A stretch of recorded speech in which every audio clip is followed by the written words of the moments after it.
ಇವತ್ತು ಕನ್ನಡದ ಹಬ್ಬ ನಡೀತಾ ಇದೆ. ಮಹಾಮೇಳ, ಕನ್ನಡಿಗರ ಮಹಾಮೇಳ ಉದ್ಘಾಟನೆಗೊಂಡಿದೆ. ಚನ್ನಬಸವಣ್ಣ ಲೋಹಿಯಾ ಪ್ರಕಾಶನದ ಹಿರಿಯ ಸಾಹಿತಿಗಳು ಅದನ್ನು ಚಾಲನೆಯನ್ನು ಕೊಟ್ಟಿದ್ದಾರೆ.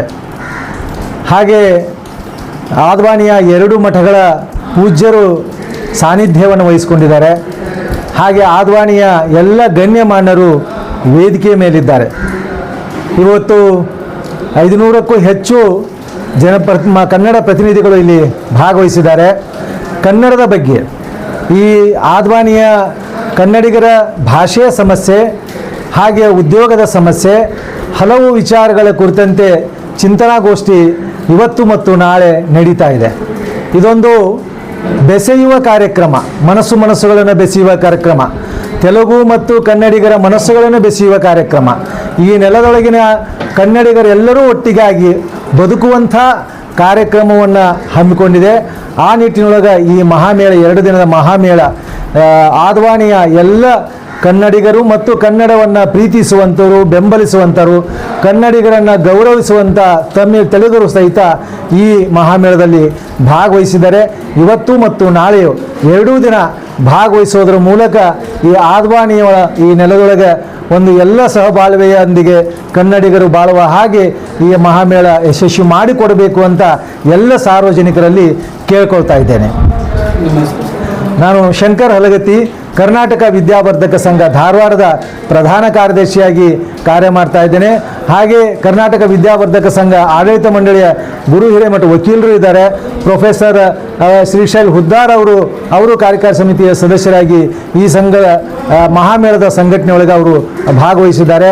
ಹಾಗೆ ಈ ಆದ್ವಾನಿಯ ಕನ್ನಡ ಸಂಘದ ಪ್ರಮುಖರಾಗಿರುವಂಥ ನಮ್ಮ ಕೃಷ್ಣಮೂರ್ತಿಯವರು ಸಹಿತ ಇವತ್ತು ಈ ಇದರೊಳಗೆ ಭಾಗವಹಿಸಿದ್ದಾರೆ. ಭಾಳ ಖುಷಿ ಕೊಡೋದು ಏನು ಅಂದರೆ, ಈ ಆದ್ವಾನಿಯ ಕನ್ನಡ ಸಂಘ ಇದೆಯಲ್ಲ, ಭಾಳ ಕಾಳಜಿಯೊಂದಿಗೆ ಈ ಮಹಾಮೇಳ 2 ದಿನದ ಮಹಾಮೇಳವನ್ನು ಸಂಘಟಿಸಿದ್ದಾರೆ. ಅವರನ್ನು ಈ ಸಂದರ್ಭದೊಳಗೆ ಅಭಿನಂದಿಸ್ತಾ, ಇಂಥ ಕನ್ನಡ ಸಮಾವೇಶ ಆಗಲಿಕ್ಕೆ ಕಾರಣವಾದಂಥ ಎಲ್ಲ ಮನಸ್ಸುಗಳಿಗೂ ಅಭಿನಂದನೆ ಹೇಳ್ತಾ, ಮತ್ತೊಮ್ಮೆ ಆದ್ವಾನಿಯ ಮತ್ತು ಕರ್ನೂಲ್ ಜಿಲ್ಲೆಯ ಎಲ್ಲ ಕನ್ನಡ ಪರ ಮನಸ್ಸುಗಳು ಈ ಮಹಾಮೇಳದೊಳಗೆ ಭಾಗವಹಿಸಬೇಕು ಅಂತ మత్తొమ్మి కేಳ್ಕೊಳ್ತಾ ఇದ್ದೇನೆ. ఈరోజు మనకు అఖిల భారత కర్ణాటక ధారవాడ విద్యావర్ధక సంఘం వారిచే ప్రతి సంవత్సరం మాదిరిగానే మనకు కన్నడ మహామేళను ఆధునిలో ఘనంగా ప్రారంభించుకోవడం జరిగింది. ఈ కార్యక్రమం ఈరోజు మరియు రేపు జరుగుతుంది రెడ్డి హాస్టల్ భవన్ ఆధునిలో. ఈరోజు మనకు అనుకున్న దానికంటే ఎక్కువ అతిథులు మరియు సంఘ సభ్యులు చేసినందుకు మన స్థానికులు ఇచ్చేందుకు చాలా సంతోషంగా ఉంది. అలాగే మనకు ఈరోజు కార్యక్రమాన్ని మన ఆధుని కలమట్టం స్వామివారు మరియు చౌకమట్టం స్వామివారి చేత మరియు చన్నబసవಣ್ణ గారి చేత మరియు కర్ణాటక ధారవాడ సంఘ ప్రధాన కార్యదర్శి అయినటువంటి శ్రీ హలగత్తి శంకరయ్య వారి చేత కూడా ప్రారంభించడం జరిగింది. మరియు ఈరోజు రేపు మనకు సాహిత్య గోష్ఠి మరియు సంస్కృతి సంప్రదాయాల గురించి కూడా చర్చ ఉంటుంది. అలాగే కవుల గోష్ఠి కూడా ఉంటుంది. సంగీతం యొక్క సాహిత్యం పట్ల కూడా మనకు ఈరోజు రేపు కార్యక్రమం జరుగుతుంది. అలాగే కన్నడ, ఈ మన భారతదేశంలో ఉన్నటువంటి కన్నడేతర అంటే కర్ణాటకలో కాకుండా మన గడి భాగంలో ఉన్నటువంటి హొరనాడ అంటే పక్క రాష్ట్రంలో ఉన్నటువంటి కన్నడ ఏకం చేయాలనే ఉద్దేశంతో మన ఈ కర్ణాటక ధారవాడ విద్యావర్ధక సంఘం వారి ఈ కార్యక్రమం జరపడం జరిగింది. అలాగే సాయంత్రం పూట ఈరోజు రేపు విద్యార్థులు యువజన సంఘాలచే సాంస్కృతిక కార్యక్రమాలు ఉంటాయి. కనుక మన ఆధుని వాసులంతా కూడా విచ్చేసి ఈ కన్నడ కార్యక్రమం జయప్రదం చేయాల్సిందిగా కోరుతున్నాము. అలాగే ఈ కార్యక్రమానికి సహకరించిన కర్ణాటక విద్యావర్ధక సంఘం ధారవాడ వారికి మరియు ఆధునిక కన్నడ సంఘం వారికి, కర్నూలు అనంతపూర్ కన్నడ సంఘం వారికి కూడా ప్రత్యేక కృతజ్ఞతలు తెలియజేస్తున్నాం. అలాగే ఈ కార్యక్రమంలో పాలు పంచుకున్న ప్రతి ఒక్క కన్నడ అభిమానులకు మరియు కార్యకర్తలకు కూడా ప్రత్యేకంగా ధన్యవాదాలు తెలియజేస్తున్నాం. నా పేరు కృష్ణమూర్తి, కన్నಡ సంఘ సభ్యులు ఆధుని. ಉದ್ಘಾಟಿಸಲಿರುವಂತಹ ನಾಡಿನ ಚಿಂತಕರು, ಖ್ಯಾತ ಲೋಹಿಯಾ ಪ್ರಕಾಶನದ ಮುಖ್ಯಸ್ಥರು ಆದಂಥ ಸನ್ಮಾನ್ಯ ಶ್ರೀ ಚನ್ನಬಸವಣ್ಣನವರೇ,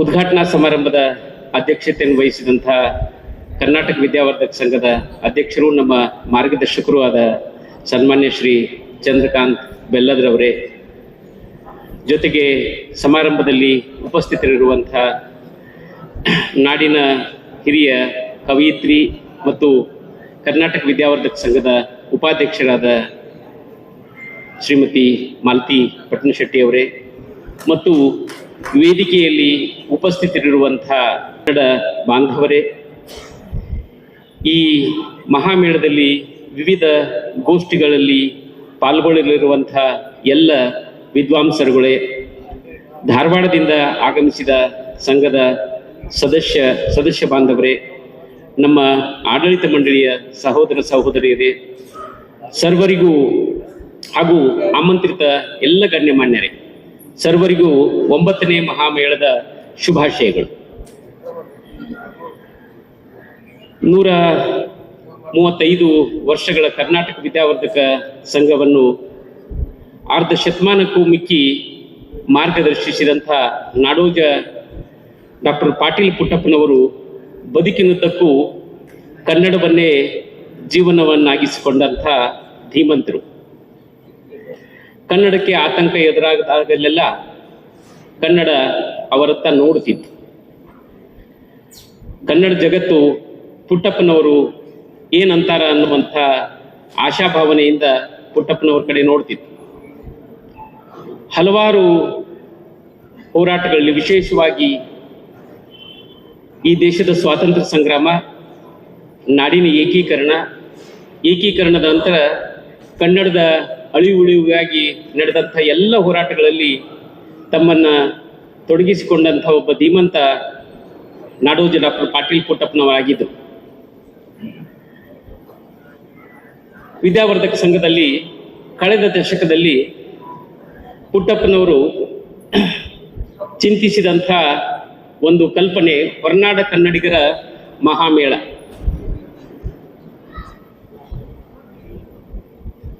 ಕನ್ನಡ ನಾಡಿನಲ್ಲಿ ಕನ್ನಡವನ್ನು ಉಳಿಸೋದ್ರ ಸಲುವಾಗಿ, ಬೆಳೆಸೋದ್ರ ಸಲುವಾಗಿ ಕನ್ನಡದ್ದೇ ಒಂದು ಸರ್ಕಾರ ಉಂಟು. ಸರ್ಕಾರಕ್ಕೆ ನಮ್ಮ ಅಪೇಕ್ಷೆಗಳನ್ನು ನಾವು ಎದುರಿಟ್ಟು ಅದರ ಸಲುವಾಗಿ ನಾವು ಒತ್ತಾಯಿಸ್ತೇವೆ. ಹೊರನಾಡಿನಲ್ಲಿರುವಂಥ ಕನ್ನಡ ಬಾಂಧವರು ಕನ್ನಡವನ್ನು ಜತನದಿಂದ ಕಾಪಾಡಿಕೊಂಡಂಥ ಬಗೆ ನಿಜವಾಗಿಯೂ ಕರ್ನಾಟಕದಲ್ಲಿರೋ ಕನ್ನಡಿಗರಿಗಿಂತ ಹೆಚ್ಚಿನ ದೊಡ್ಡ ಕೆಲಸ ಅದು. ಕಾರಣ ಇಷ್ಟೇ, ಅಲ್ಲಿ ಆಡಳಿತ ಭಾಷೆ ಬೇರೆಯದು, ವ್ಯವಹಾರದ ಭಾಷೆ ಸ್ವಲ್ಪ ಮಟ್ಟಿಗೆ ಬೇರೆಯದು. ಆದಾಗ್ಯೂ ಕನ್ನಡವನ್ನು ತಮ್ಮ ಮನೆಯಲ್ಲಿ, ತಮ್ಮ ಪರಿಸರದಲ್ಲಿ, ಸಮುದಾಯದಲ್ಲಿ ಅತ್ಯಂತ ವ್ಯವಸ್ಥಿತವಾಗಿ ಕಾಯ್ದುಕೊಂಡು ಬಂದಂಥ ಶ್ರೇಯಸ್ಸು ಹೊರನಾಡಿನಲ್ಲಿರುವಂಥ ಕನ್ನಡಿಗರದು. ಅವರು ಕನ್ನಡದ ಸಾಂಸ್ಕೃತಿಕ ರಾಯಭಾರಿಗಳು ಅನ್ನುವಂಥ ಮಾತು ಪುಟ್ಟಪ್ಪನವರದಾಗಿತ್ತು. ಕಳೆದ ದಶಕದಲ್ಲಿ ಹೀಗೆ ಕನ್ನಡದ ಸಾಂಸ್ಕೃತಿಕ ರಾಯಭಾರಿಗಳು ಹೊರನಾಡಿನಲ್ಲಿ ಏನಿದ್ದಾರ, ಅವರೊಟ್ಟಿಗೆ ನಾವು ಇರಬೇಕು, ನಾವಿದ್ದೇವೆ ಅನ್ನುವಂಥ ಭಾವನೆಯನ್ನು ಮೂಡಿಸಬೇಕು. ಅವರ ಅವಶ್ಯಕತೆಗಳಿಗೆ ನಾವು ಸ್ಪಂದಿಸಬೇಕು. ನೇರವಾಗಿ ಸ್ಪಂದಿಸಲಿಕ್ಕೆ ನಮ್ಮ ಕಡೆಯಿಂದ ಸಾಧ್ಯ ಆಗಲಿಲ್ಲ ಅಂತಂದ್ರೆ ನಮ್ಮ ಸರ್ಕಾರದ ಜೊತೆಗೆ ನಾವು ಕೊಂಡಿಯಾಗಿ ಅವರ ಅವಶ್ಯಕತೆಯನ್ನು ನೀಗಿಸುವತ್ತ ಕಿಂಚಿತ್ತಾದರೂ ನಾವು ಪ್ರಯತ್ನ ಮಾಡಿದರೆ ವಿದ್ಯಾವರ್ಧಕ ಸಂಘದ ಧ್ಯೇಯೋದ್ದೇಶ ಸಾರ್ಥಕ ಆಕತಿ ಅನ್ನುವಂಥ ಮನಸ್ಸಿನಿಂದ ಪುಟ್ಟಪ್ಪನವರು ಈ ಹೊರನಾಡ ಕನ್ನಡ ಸಮ್ಮೇಳನಗಳ ವಿಚಾರವನ್ನು ಕೈಗೆತ್ತಿಕೊಂಡ್ರು. ಮೊದಲನೇ ಹೊರನಾಡ ಕನ್ನಡ ಸಮ್ಮೇಳನ ಶುರುವಾದದ್ದು ಧಾರವಾಡದೊಳಗೆ. ಅದರ ನಂತರ ದೆಹಲಿ, ಅಮರಕಂಟಕ, ವಾರಣಾಸಿ, ವಡೋದರಾ, ಹೈದರಾಬಾದ್, ಮುಂಬೈ, ಅಕ್ಕಲಕೋಟೆ, ಕೊನೆಯದಾಗಿ ಆದವಾನಿ. ಇದು 9ನೇ ಹೆಜ್ಜೆ ನಮ್ಮೆದುರಿಗಿರುವಂಥದ್ದು. ಈ 8 ಸಮ್ಮೇಳನಗಳಲ್ಲಿ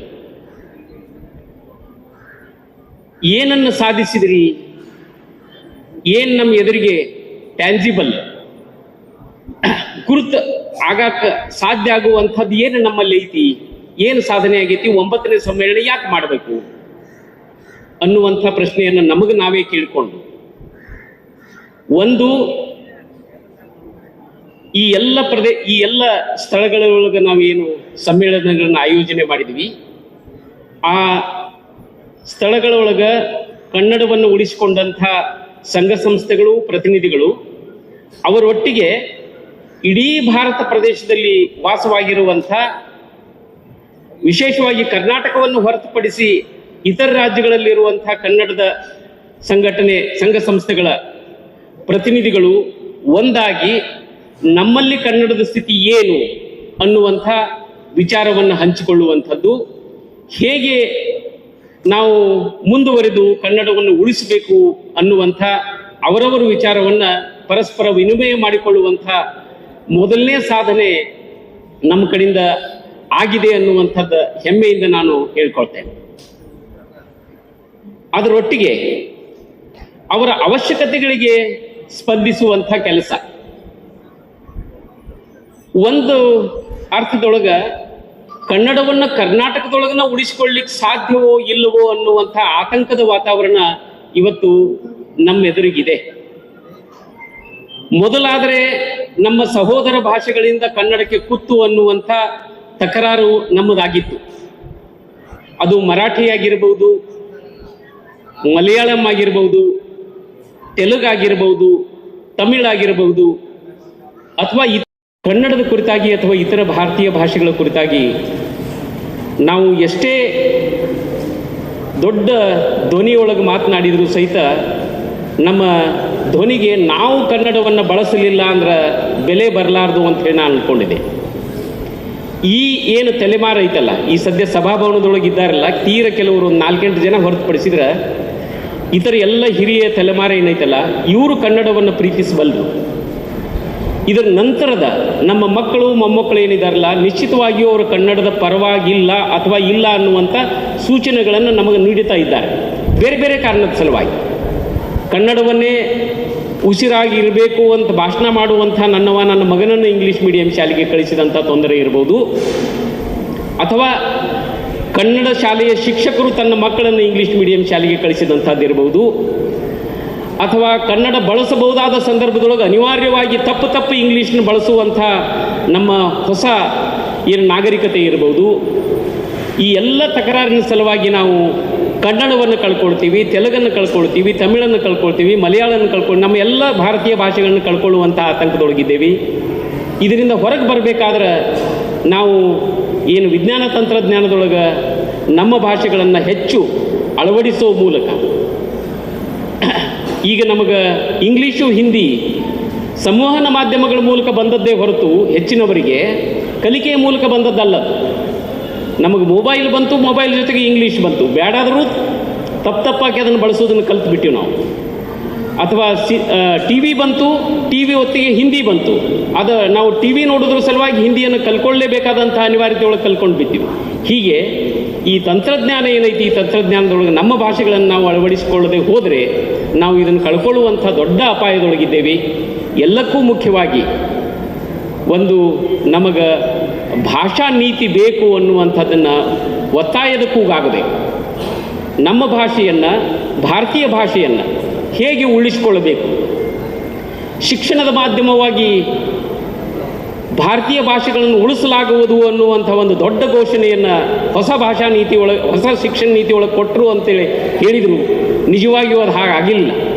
ಅದನ್ನು ನಾವು ಸೂಕ್ಷ್ಮವಾಗಿ ವಿಚಾರ ಮಾಡಿ ನೋಡಿದರೆ ಹೊಸ ಶಿಕ್ಷಣ ನೀತಿ ಒಳಗೂ ಶಿಕ್ಷಣದ ಮಾಧ್ಯಮವಾಗಿ ಭಾರತೀಯ ಭಾಷೆಗಳಿಲ್ಲ, ಅಲ್ಲಿಯೂ ಕೂಡ ಇಂಗ್ಲೀಷಿಗೆ ಮನ್ನಣೆ ಇರುವಂಥ ಕಂಡು ಬಂದದ್ದರಿಂದ ಭಾಷಾ ನೀತಿಯ ಬಗ್ಗೆ ಸ್ಥಳೀಯ ಸರ್ಕಾರ ಇರಬಹುದು, ಕೇಂದ್ರ ಸರ್ಕಾರ ಇರಬಹುದು, ನಾವು ಒತ್ತಾಯಿಸಬೇಕಾದಂಥ ಅನಿವಾರ್ಯತೆ ಐತಿ ಅನ್ನುವಂಥ ಕೆಲವು ಮಾತುಗಳೊಟ್ಟಿಗೆ ನನ್ನ ಪ್ರಾಸ್ತಾವಿಕ ಮಾತಿಗೆ ಕೊನೆ ಹೇಳ್ತೇನೆ. ಎಲ್ಲರಿಗೂ ನಮಸ್ಕಾರ.